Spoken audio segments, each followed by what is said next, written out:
This is the second time I'm recording this video. Yesterday the gain on my mic was too high accidentally, and it came out sounding all distorted, so I gotta do this again. But I think it actually works out for the better, because now this is of course coming out on the 4th of July. Which means, say it with me everyone, happy birthday Cornflake. Oh my god, God bless her, 17 years old today. And what better way to celebrate Cornflake's milestone than with, of course, the semi-annual tier list. That's right, we're going all the way back to January today, taking a look at every single thing I have read so far, and putting it on our handy dandy tier list. 30 books to talk about today, and the reason why this is a couple days late is because I did really want to squeeze out those last few to get it to that round 30 number. I'm not a psychopath, okay? I'm not gonna call this video the 28 books. Now, most of the books we'll talk about I have covered on the channel in some form, but there are a few that I didn't manage to get around to, especially, the ones I just recently finished. So there is going to be some exclusive content here. I'm quite excited to get to it. As always, if you do want to, keep up with my reading in real time, the best way to do that is Goodreads. There's also my book club's Instagram account, and I'll throw in my usual plug for my webcomic down in the description. I'm currently hard at work on the final chapter, should be out in the next week or two, and I will let you know when that comes out. But for now, enough about me, because we got some books to discuss. As per usual, we got S through F here, self-explanatory, and we're going to be starting off with a book that I technically finished last year, but I just didn't really have time to squeeze it into last year's list. Of course, Rhythm of War, the 4th book and currently latest book in the Stormlight archive. I believe the 3 previous entries all got S tiers. I really love this series. I'm going to be giving this one a strong A though. It just had a few pacing and structure problems that I wasn't too big on. That being said, my least favorite Stormlight book is still a Stormlight book, and it overall was really fantastic, and even had some of my favorite moments in the entire series. And it seems fitting we'll be starting this 2024 list of Stormlight when we may be ending it with Stormlight as well. Neverwhere by Neil Gaiman. Oh, the timing on this is bad, man. Yeah, there's been some stuff coming out about Neil Gaiman, literally just a couple hours ago. I don't know, it's too new. I don't really know what I'm doing here. I thought Neverwhere was a good book. That's all I'm really going to say about it, we're just gonna move on. So we'll move on to Best Served Cold, the first standalone in the First Law universe, and oh man, the First Law universe. Just as good as the first trilogy for sure. Really incredible revenge story that felt right at home as a First Law book, but also very unique in how it was just sort of completely different from what came before it. I love seeing how the world was fleshed out more. I love the characters. And yeah, I cannot wait to continue the series very soon. Alright, Fourth Wing is probably the most popular book here as far as, recent stuff goes. And that's a damn shame, because this is truly horrendous. Now, I don't really have much to say. I mean, I've made a full video on Fourth Wing. Multiple people have, some of them feature length. If you want your feelings on Fourth Wing to be validated, there are many opportunities for you to do that. But pretty much everything, man, from its contrived story to its nonsensical world building, it's just the painful characters and romance dialogue. This book had nothing that I look for in a good book, and while I can definitely appreciate, other demographics enjoying this one, definitely not for me, and I will for sure never read the sequels. Alright, Earthlings by Sayaka Murata was a book that I respect. It definitely knows what it is, knows what themes it wants to convey, and it definitely does that in a way that will probably stick with me, but it was just too much for my taste. I found so much of this book to just be really disturbing and uncomfortable to the point where I really just didn't enjoy it. Not one I would completely write off, but for my taste, really wasn't into it. Mort, this was my first journey into the land of Discworld, and it was a pretty strong start, even if it didn't really reach the heights of the later Discworld books I read. Gonna stick that the top of B. Yeah, just a really funny story. The characters of Mort and Death were very entertaining to watch. And I thought this was a great introduction to Discworld in particular, because we're sort of on a cosmic level and we get to see sort of how the whole world works. So yeah, very solid book, and I am quite glad I continued reading. The Watchers, A.M. Shine. This was a really cool and creepy Irish folklore horror book. I love the creature so much, and the story was pretty cool as well, especially that whole last sequence. Really good stuff. I didn't love it or anything, but I will give it a pretty solid B tier. Now, of course, the reason I did read this book was because of the movie that was coming out. Yeah, the movie was horrible.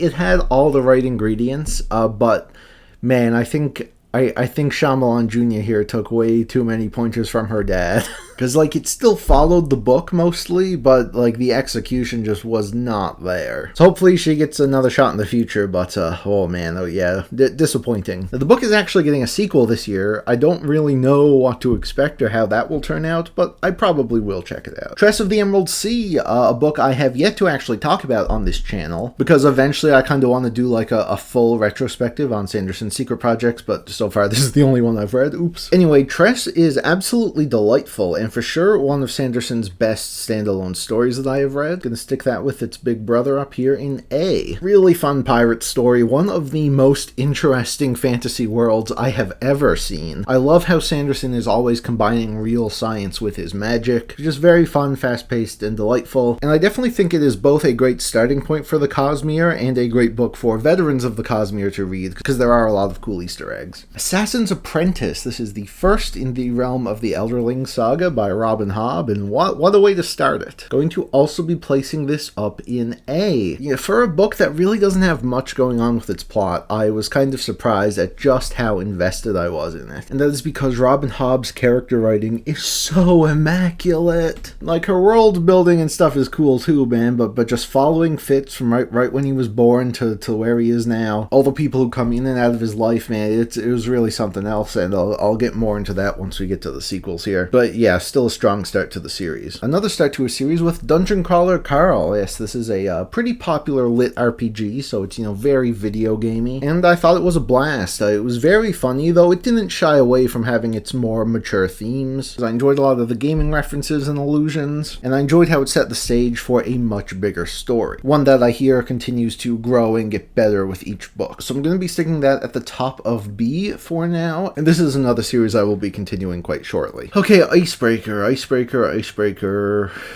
It's just bad smut, man. Like, there's nothing really to this. But what really makes this one stand out for me is, like, it was so bad that the author literally released a patch for it. How often does that happen? The original edition of Icebreaker had, like, the main character's best friend was just this really stereotypical and offensive portrayal of a Muslim. So in later editions of the book, this character is completely rewritten to be a generic white girl. Like, they didn't remove the offensive stuff, they literally just, like, removed the character altogether. Absolutely insane. I know that's, like, all I ever talk about in relation to this book, but that's all there really is. I guess there was, like, this weird scene where, like, they were all dressed up as, like, Gru and the Minions. But yeah, absolutely horrible. Even as, like, a trashy smut book, I do not think this served its purpose at all. Just really horrible stuff. Speaking of which, Twilight. Twilight's a book I respect, and I understand why people like it. I'm definitely a big fan of the movies, mostly because of how funny they are, but, I do think there is some genuinely cool stuff that Stephenie Meyer did here, but I'm sorry, it's just really poorly done, man. The dialogue is atrocious here. Edward and Bella are such dreadful characters. Plot in this first book was really, really dumb as well. Just not, didn't do it for me. Would still highly, highly recommend the film, though. The Dragon Reborn is the third book in the Wheel of Time, and I actually think, probably unpopular opinion, is probably my least favorite so far. I did enjoy it, but it felt more like just a setup book for stuff to come. We also don't, get to see our main character Rand barely at all, and I do like how Jordan took that opportunity to, expand and flesh out the rest of the supporting cast, which I thought was well needed and worked. But yeah, overall, it was just good. Didn't really reach the heights of The Great Hunt for me, but I am quite excited to continue the series, which I'm actually doing right now. Shadow Rising is one of my current reads. So yeah, I did not read as much Wheel of Time as I was hoping for in the first half of the year, but I'm hoping by the end we at least get a few more in here. Diary of a Wimpy Kid No-Brainer.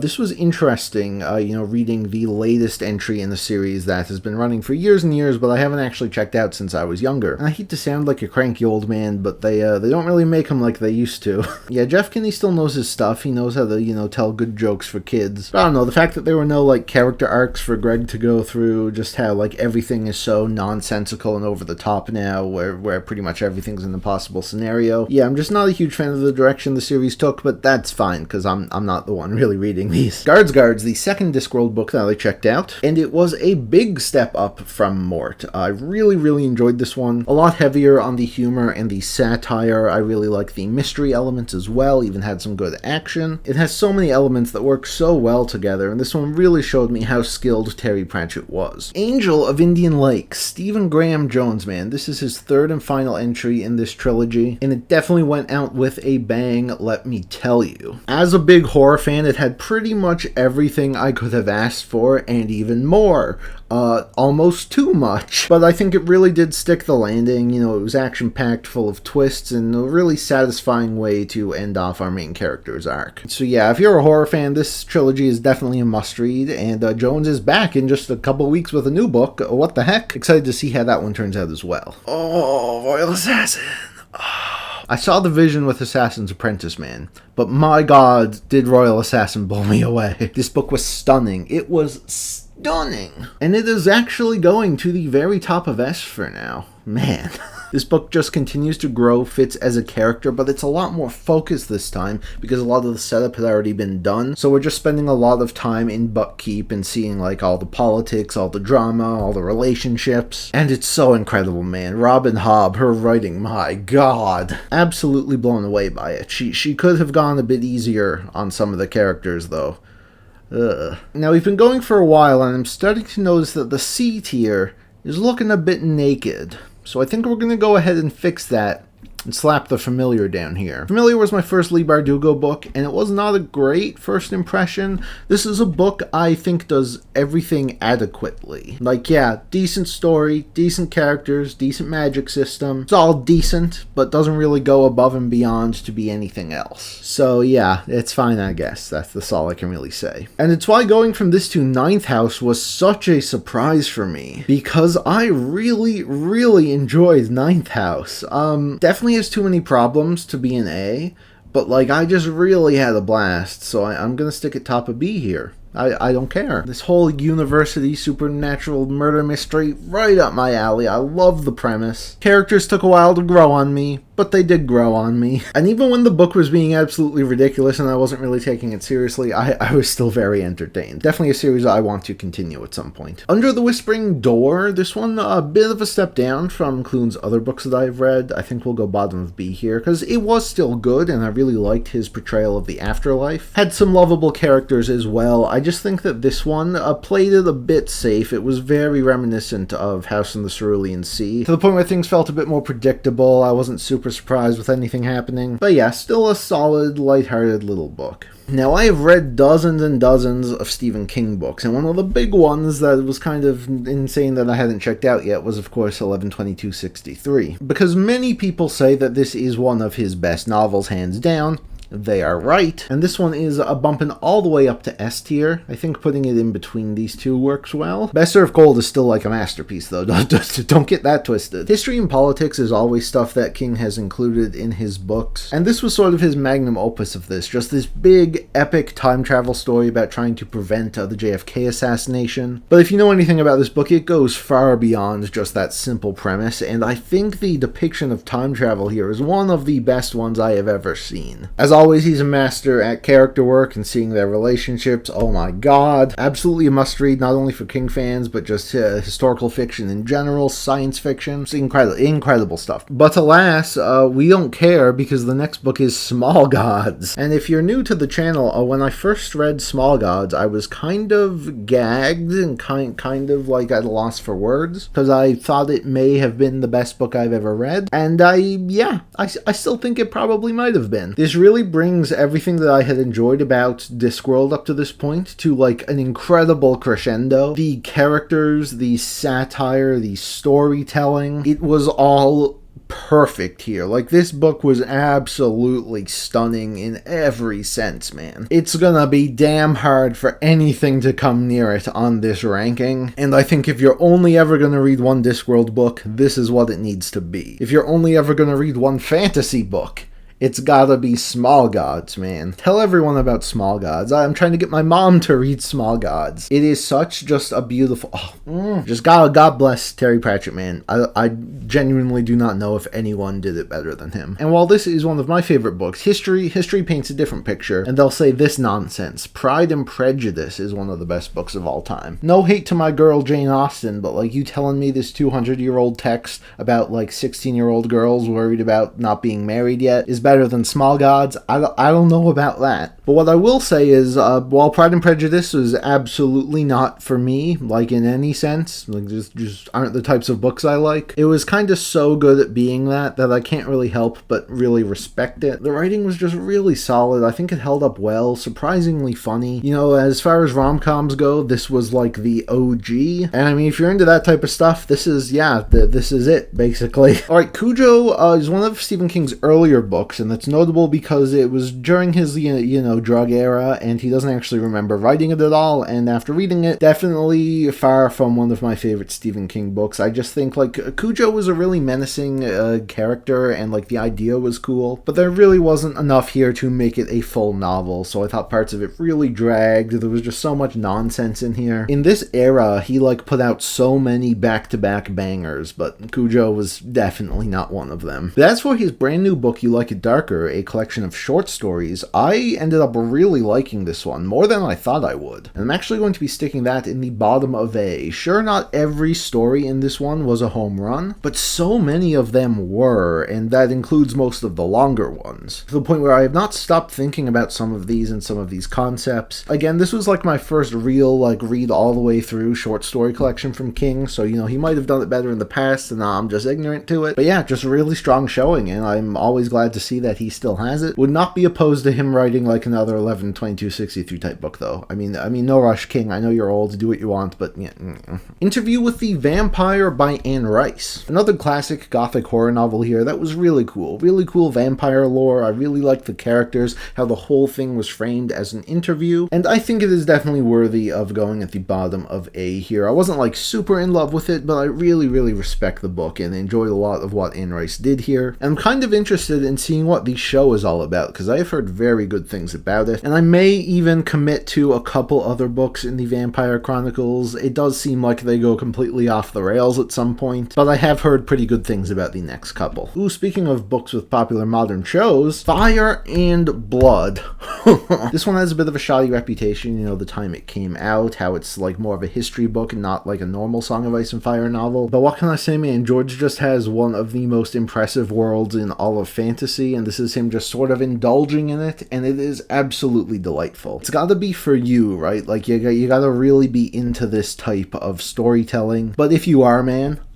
It's a wash. This thing was fantastic. So many fantastic stories. Obviously doesn't have the level of characterization and all like the twists and emotional depth of the main series. But for what it is, it does a fantastic job just portraying this bloody history of Westeros. And now that I've read it, I've been really enjoying seeing how they go about adapting some of this stuff in the show, House of the Dragon. And I think they have mostly been doing a bang-up job. The Daughter's War is the most recent release of anything on this list. It only came out a couple weeks ago. And it is the prequel to The Black Tongue Thief, which is a book I really enjoyed. Unfortunately, though, this one was a bit of a disappointment. We're following a character I'd never found to be super interesting, and that sort of carries over into this prequel. It just lacks a lot of the humor and magic that the first one had, and with it being a prequel, like, I don't really even know if we actually needed this. I still thought it was decent overall, though. I mean, Buellman is a great writer, but yeah, I just wasn't super into this one, unfortunately. I do hope the next books in the series sort of pick that back up. Assassin's Quest was the finale to the first sort of story arc in the realm of the Elderlings, and I did think it was a pretty fantastic time overall. Not quite as good as Royal Assassin, definitely better than Apprentice. I think we'll safely put it here. Yeah. See, this book has a bit less of the stuff I love from Royal Assassin, just the politics and the constant drama and all these moving pieces and stuff, because this one, like, they're just like on a quest, they're like walking around a lot more, and I do think it led the book to drag a bit more than the others, but that being said, the character writing is still absolutely absolutely phenomenal here, and I did really enjoy the directions that the story took. Felt like a worthy finale, even though I know there were like 12 books after this. So yeah, overall an incredible trilogy. I will be making a bigger video on it in the near future, but yeah, for now, high recommendation, good shit. Alright, I know I'm taking up a lot of your time. I know Despicable Me 4 is playing now, and you would all like to go see it, so we'll quickly go through the last one here, Summer Night, the 4th book in the Dresden Files series. Another series I wish I was kind of farther along with, but what can you do? And this one has our funny detective wizard trying to stop a war between the fairies. And this definitely continued the increase in quality I'm finding with the series, as it just becomes bigger and more epic and is doing more and more cool things with its characters. I still don't think this series is quite at A tier, so I'm going to put it at the top of B, but I can definitely see how things are ramping up, and it will probably become a mainstay in the higher tiers as I read more. And with that, here we go. And I gotta say, not too shabby. We always do enjoy seeing more books in the top 3 tiers than the bottom 3, and most of the low ones seem to be book club books, so yeah, I do love my friends. There you have it. Thank you all so much for watching. You can leave your thoughts on any of these books in the comments down below. Let me know what your favorite books of the year have been so far, some of your least favorites maybe, and let me know if you have any more recommendations for me after seeing some of these books that I've enjoyed. I will be back very soon for the summer TBR video to let you know sort of what's in store next, and until then, make sure you check out Despicable Me 4, now playing in theaters. I don't really know what's going on with that movie. Like, I'm so confused as to why all of the minions are working for Ramsbottom now. Like, I thought the whole point of the last movie was they still wanted to be evil, and at the end they sort of went off with Gru's brother. Like, what's going on here? I gotta see what's up.